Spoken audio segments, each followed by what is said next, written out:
Jean Grae, who couldn't tear herself away from playing Donkey Kong long enough, so I'm going to ask her questions and try to distract her. I'm talking about the new song Kill Screen, aka Steve Weeby. Weeby Clubbin', like Weeby Clubbin'. Can you talk a little bit about him and the King of Kong movie and kind of what grabbed you about it? When you ask me questions. Yeah. So thanks. Well, that's the whole purpose. Throw you out. No. Damn it. So, King of Kong, Steve Weeby Clubbin'.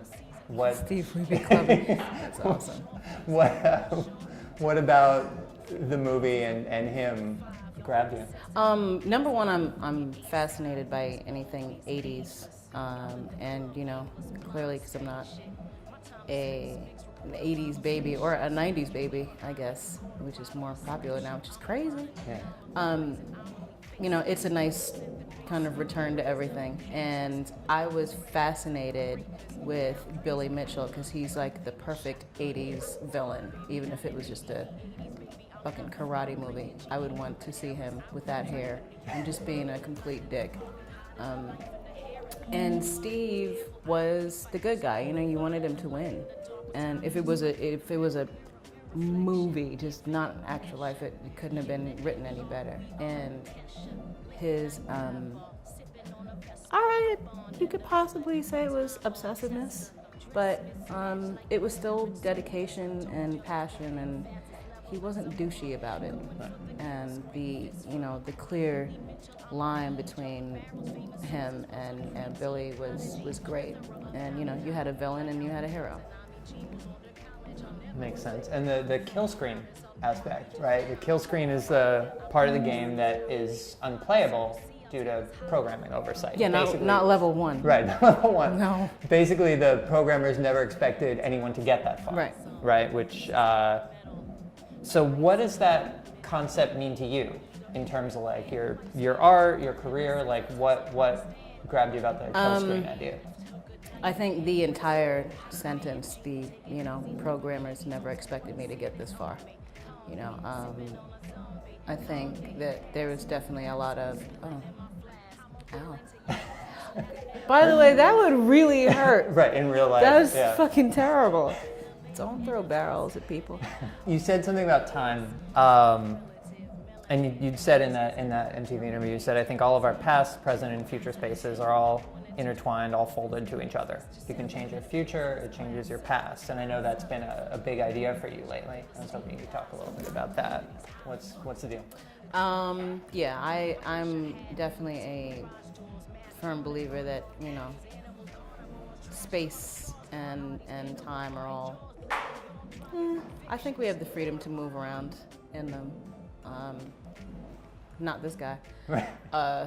No, because he would be doing that.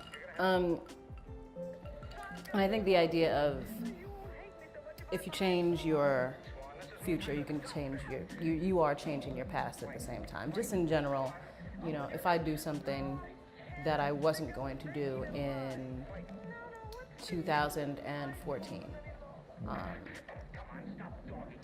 in 2016, that has now become my past.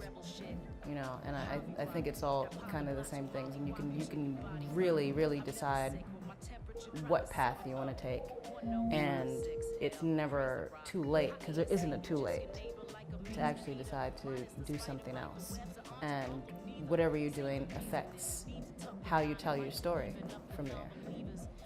Okay. So, since you're playing a video game, seems like a good time to ask you, more than once in the song, you talk about this idea of death happening when you run out of time. Obviously pretty closely related to, video games, right? Mm-hmm. What about that idea resonates with you?